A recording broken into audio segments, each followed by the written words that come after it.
All right. I want to welcome everybody back to the Monster and Taz podcast. Today's episode is episode 3, and it's entitled Gender Warfare. So basically, it's a certain episode that we conducted to add the female's perspective of dating and relationships. The first two episodes consisted of the male's perspective. This one is a joint podcast with the females, and we have on the panel Taz, which is myself, Monster Mash, Chill, and C Love. Like, share, and subscribe. I hope you guys enjoy the show. Let's get into it. When you was talking about the racial aspect of black men dating other races, things of that nature, I think we're referring to how they relate. What was the purpose of wanting this particular person, whether it be for was if it's originally for the sex, then like I said, it could create problems in the future if that's what it's about. Because again, if you can't relate to what, especially you look at, we talk about jobs and things like that, there, us as black people, we have a little bit harder of a time sometimes getting into the job market. It can be based on race. So if you can't relate to me in my experiences, then I think that becomes a problem. Like I said, talk about politics, all those other things come into aspect. Even silly things like music could become an issue. Right. If I'm I'm ready, we ride in the car together. I mean, are you okay with what I'm playing? And I'm gonna play some hip hop, R&B, whatever. Mm-hmm. And so a lot of those things come up and play that get discussed in the beginning could be a problem. If you're looking at how relationships work. So, Monster, my question to you is, because you're up, how do you feel about interracial dating?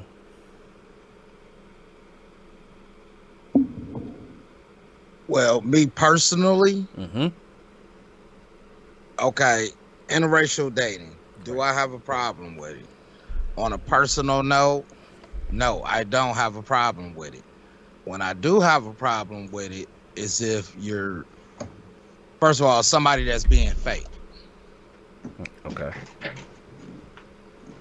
So when you say, Like, yeah, like when I say somebody being fake, like for instance, he's married to a black woman. Why are you sitting up there when she going through a situation smashing a white girl? okay. So it's You more, know what I'm saying? yeah, it's more or less of a thing of you're doing this, and why are you doing this when you got this over here? Right. You Right. you got a black woman, you married, why are you out here smashing a white girl on the side? You know what I'm saying? If you Mm-hmm. doing something like that, first of all, why are you even married? Oh, You somebody that's agreed, fake a phone. agreed. You know And what I'm saying? Your wife going through something and you sitting up there going behind her back smashing a white girl, that's just downright wrong right there. yeah, Then on another level, the way I was raised, you gotta understand, my parents are old school, so they put a lot of old school values in me. mm-hmm. And I recently like the blending of your genes.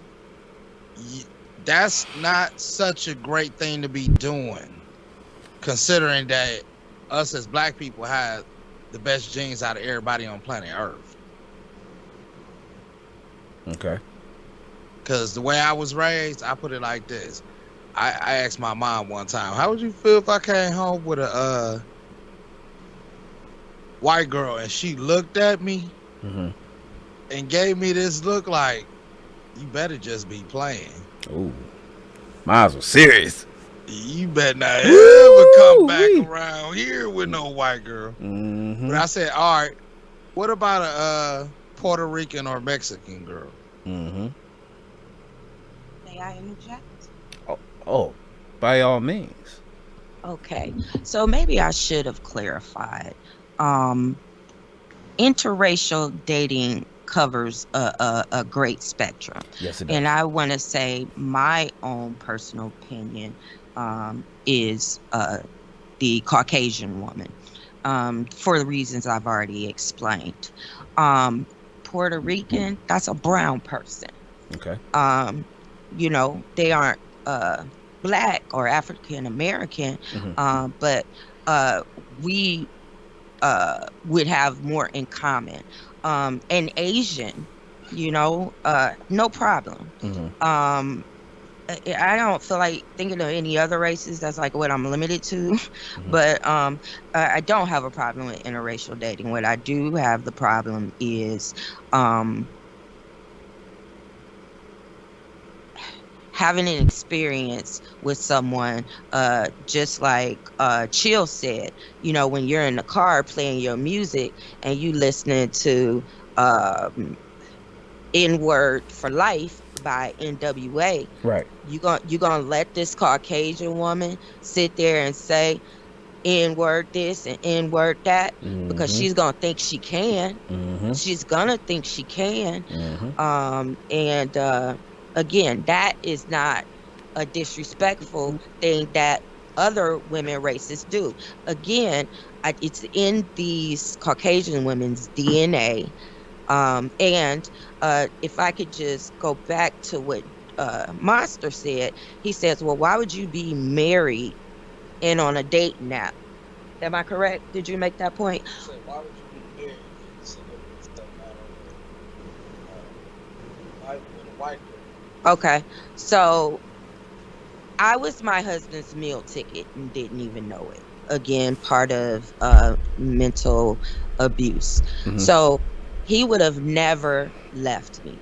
He would have never left me. Hmm. Um, and I say that to say, just a comment on why would my husband step out on the marriage.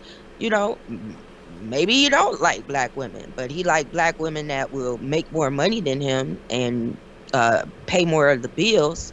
So I was a benefactor, and perhaps she was his choice. Either way, um, I still don't think it's appropriate. You. S- And I'm sorry. Go ahead. I do want to clarify, what people do is their business. Hmm. I have plenty of, I guess it's like saying I got a lot of black friends, but seriously, I have plenty of mixed couple friends, Hmm. and they jail and they mix good. But usually there's some background with that. The girl grew up in a black neighborhood or something like that. Hmm. So there are some gray areas. I'm just not looking at I don't have a problem with any Caucasian woman personally. However, my unique situation causes me to have different feelings towards specifically black and white mixtures. And just to add, in case someone wanted to ask, I don't like black women dating Caucasian men. Hmm. I have more of a problem with that than I do the white women dating our men. Because again, back to slavery, you're not gonna rape me again. You're not gonna take my milk. Hmm. So that I I think that should be a no-no. I realized that when I've did a little research on, I mean, I haven't done a lot, but I've done a little research on how things were in 200, a little bit over 200 years ago.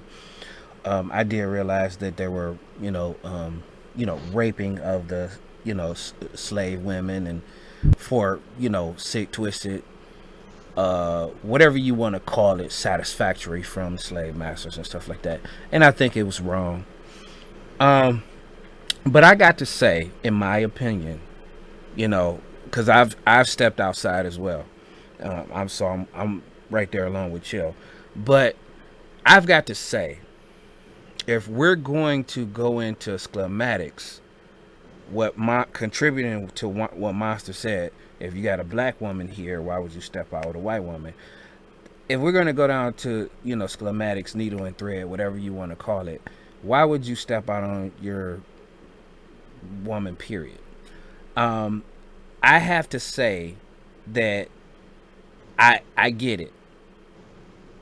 There are some reasons why a woman would drift away from her significant other to go mess with other guys, and there's also reasons why the other side of the spectrum would go and do that too. But sometimes they do it just to just do it because they want to do it. But when it comes to situations where you do that in some situations, it's a thing where you're getting physically, mentally abused to the point where you feel unwanted by your significant other. That's why some people step out the way they do. I do have a question for everybody. When you're with someone, when do you feel like things are getting boring with them, sexually, conversationally, if that's a word? When do you feel like it's boring to the point where you feel like you might have to just get away from this person because it's just not for you? Anybody can answer that. I'll go first. Okay, I'll take that one. Okay.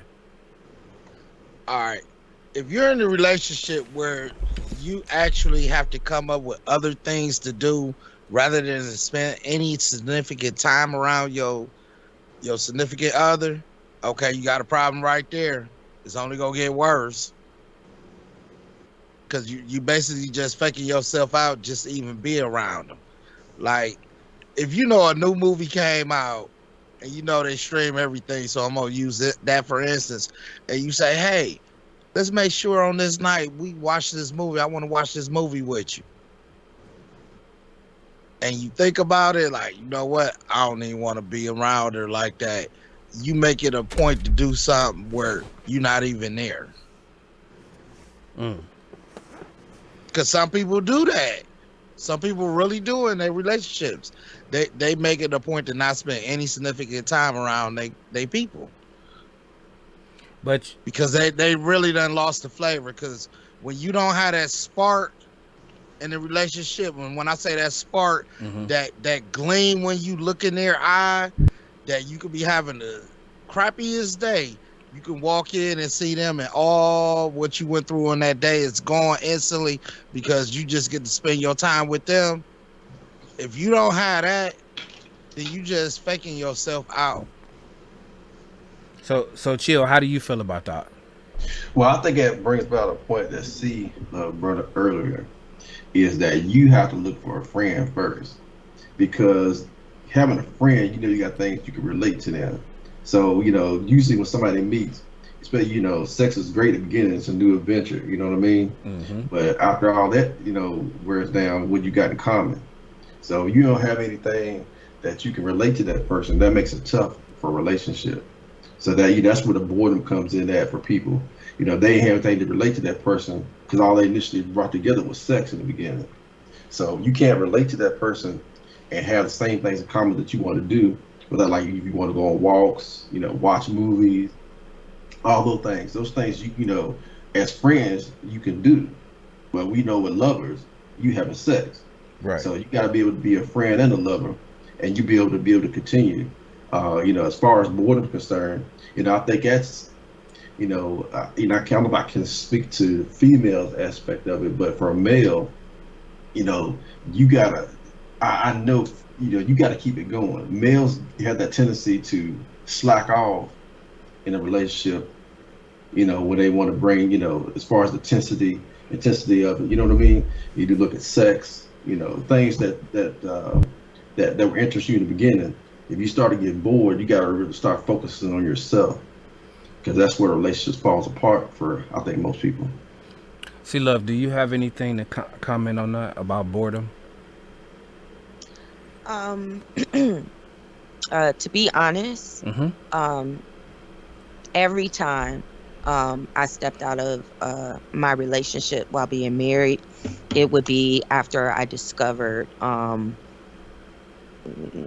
BS, something with another female or something like that. So me going outside the home wasn't due to boredom. It was more so revenge. And, something I'm working on. At that point in my life, I was vengeful. So tit for tat. but I would never was emotionally invested until, um, like you said, uh, the boredom. I don't know if he was bored, because again, I pretty much fit the protocol. Let's just say that, and I'm down for whatever. So Okay. it's not like I'm a prude or anything like that. Nothing wrong with it, but um uh my point is that he had even mentioned that he had needs, and I'm like, well, Hmm. what needs? So I think, just with the therapy and stuff I have, I think my husband has a problem. I think he may be a sex addict. Mm-hmm. um but this last time, when I left home, I felt he hated me because how he looked at me. Like, he didn't look at me the same. Mm-hmm. And I said, you know what? This is the end of the road. Mm-hmm. And I guess, I have the fear of being left. So I left him. Mm-hmm. And that made me feel better. But again, with that being said, he would have never left me. Um, and I just realized this, because of, I make good money. I make more money than him, but everything went into the pot because, I'm 100 and 100. I'm realizing that his whole paycheck was not going into the account. He had another. It just, Mm. you know, Deception. um, it total deception. So, Mm-hmm. um, with that being said, I think you have to, again, take each individual as an individual. Again, developing a friendship, and knowing what that person's intentions are, and not being blindsided. I chose to be blindsided. I take 100% responsibility for that because I loved my husband and I couldn't see myself without him. Mm-hmm. But once I got the dirty looks, that bothered me more than the mental abuse because the dirty looks made me leave. And then I started thinking about all I'd been through, and I'm like, man, no, I'm not going back home. And that's when, the starting the divorce started. But that's a personal story. But it's part of the reason why I have the perspective that I have. Honestly, speaking of that word, that that concept just flies out the door after a while. And I get it. A lot of people feel like they can't be honest with their mate, because usually with honesty, it's two sides to that. When you be honest with somebody, you can really screw with their mind. When you say, oh, I'm just using this as an example. Oh, you kind of gained a little weight over the years, honey. You're not looking as sexy as you used to. Or, it could be, if I'm being honest with you, okay, well, to be honest with you, I'm really not feeling, that hairdo. Whatever the case may be. Honesty has two sides to the spectrum. And usually when we bring honesty to the table, we don't know what to expect. So then when it's laid on us, either it's a yin or a yang. So that makes you, not you personally, but that makes people afraid to be honest with their mate. Okay? But then, like, here's another question, and we're gonna sum this up because of the time segment. So if you feel like you want to stay with your mate, I'm gonna start with you, Monster, on this. If you feel like you want to stay with your mate and your mate want to stay with you, and the boredom comes into play, how do you feel about bringing somebody into the relationship or marriage? As far now, I'm talking relationship and marriage. I'm not talking about dating. How do you feel about bringing somebody in as an extra person in your relationship or your marriage? I know you have never been married, but let's say relationship. Well, now, am I the one that's asking for this, or she's the one that's asking for this? Let's paint a scenario of her. Well, you probably can't answer from her perspective. Let's just say you. This is an example. How do you feel Okay, about you? so I basically went to her and said, "Hey, I want to bring somebody else in the bedroom with us." How do you feel like that on the side of you presented it, but how do you feel about somebody actually being in there, the real you? How does the real you feel about it? Are you okay with it, or? Well, you have to take the stage of the relationship that you're in. Like, you don't want to just meet somebody and a month later you try to do something like that. That's Yeah. just stupid. You know what I'm saying? Oh yeah. She gonna look at you like, man, you tripping. But let's say, for instance, 5 years. Let's say, or 3 years, 2 years, something like that. Let's say we've been dating, been serious, going strong for about 2-3 years, and I asked for something like that.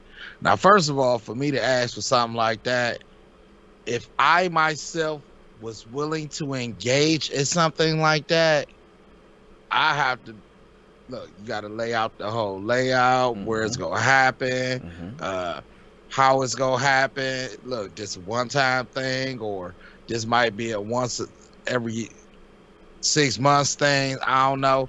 But personally, if I was to ask somebody like that, I couldn't do it, because first of all, if I'm with my girl should be happy like I'm being happy. Okay.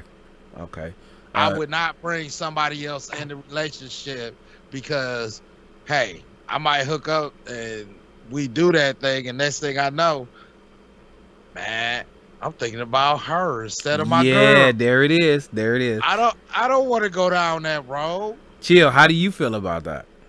Yeah, I think that's danger land right there. You know, I'm not bringing in a third person. You asking for it. Yeah, you asking for trouble. Either way, man or female, because if you're in a relationship, that's yours.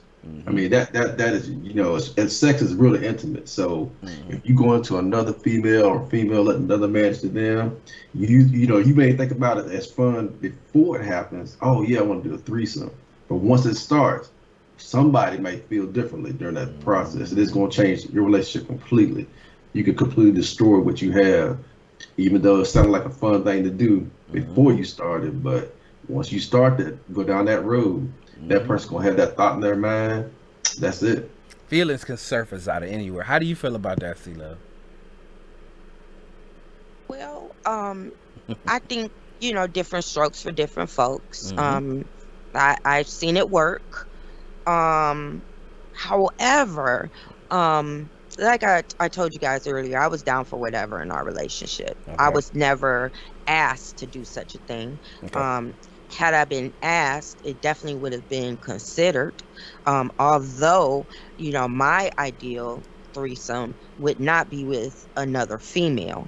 But last I heard, that was called running a train. So I don't know. But anyway, But that's when, not to cut you off, but that's when two males are on a female. right. That's Yeah, what I'm talking running a train. about. No, that's running a train. That's what they call running. Right. As far as two females and a male, I'm not exactly sure what you would call that. Sex. I don't know. But go ahead. I'm sorry. I'm interrupting. Yeah. Menage a trois. Okay. Yeah. Everybody has a different sexual level. Mhm. And if you can convince your significant other that it won't hurt the relationship, that somehow it would enhance the relationship, if they had a valid point and you were down with it, go for it. I mean, I could respond in many different ways, for many different reasons, but the bottom line is you like what you like, and your partner likes what they like, and hopefully you like the same things or are willing to try something new. Okay. All right. So we're past the mark. So what I want to do. I got a side note. Oh, okay. But to ask me that question as someone that's single, yeah, come on, like Corey Holcomb, yeah, let's do it, let's go, yeah. I probably would be on it, but when you with somebody, no, you can't be doing something like that. That just mess everything up. But like she said though, it actually does work for a lot of people. But you got to remember, man, we are we have a thought process, and along with thought processes come feelings. They're gonna come. I'm sorry, you can't really fight what you feel. And if you're doing this type of thing, it's a strong process. It's 90%. Well, I wouldn't say 90%. I would say 80% of the time you're going to develop feelings or something you're going to like about that other person that's the third party.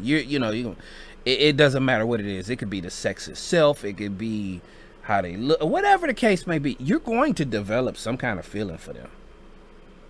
That sense of wonder is in all of us. You're intrigued. Intrigued. Very good. Very good. Very good choice of word. It's going to happen. So why even partake in something like that and risking losing? Here's a scenario. Either you're going to develop some kind of extra attraction for that other person, or she is going to develop an extra attraction for that person. Something's going to happen. It always does. Two's company, three's the crowd. Right. So I want to thank everybody for, coming out and taking time out of their day to express their opinions on, what goes on with the opposite sex, because we can always talk about things with the opposite sex, but we never really know what's going on in their mind until, it's in a total absorption of what is said and meant. I want to thank everybody again for coming out and talking on the show. Really appreciate it.